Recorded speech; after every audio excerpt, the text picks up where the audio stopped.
Lindros is the top NHL prospect here today. He was not going to get dressed up that long ago Saturday in Buffalo. At least not in that quirky igloo holding a hockey stick sweater. The Quebec Nordiques are very proud to select Eric Lindros. Eric Lindros was revolting against the idea of playing in a small market French-speaking city. Eric Lindros has said he will never report to Quebec.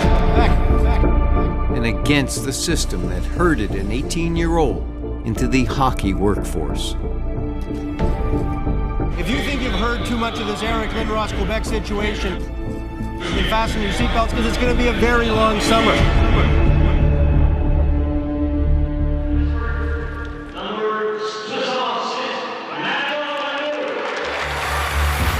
Lindros' draft day fashion choice was not without precedent.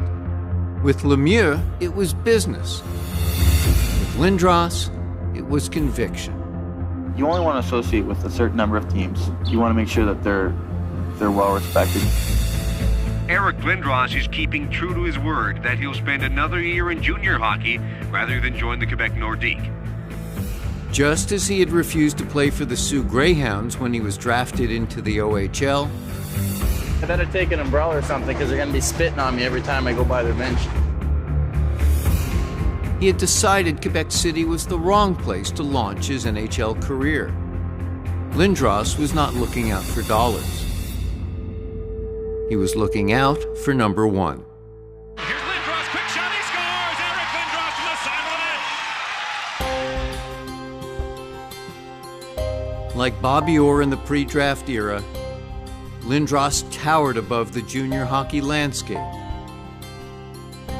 If Mark Messier was the moose, Lindros was what? Yeti? Sasquatch? He's belted by Lindros. Scores! He was 6'5", 228 pounds. He had the trunk of Goliath, the hands of an artiste, and the bite of Canadian Januaries.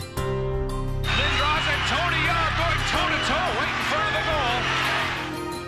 Lindros scores! He was skilled enough to average 2.5 points and belligerent enough to average 3 penalty minutes per game in his last full season in Oshawa.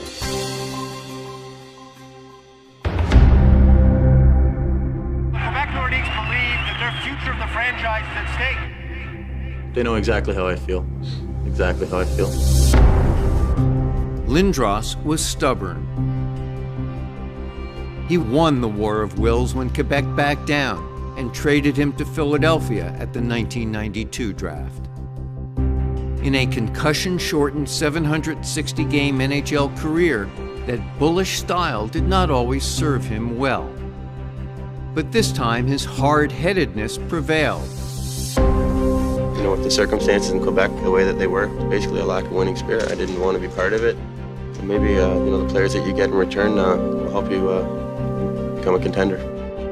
4 years later, the franchise, bolstered by the Lindros trade, would win the Stanley Cup War.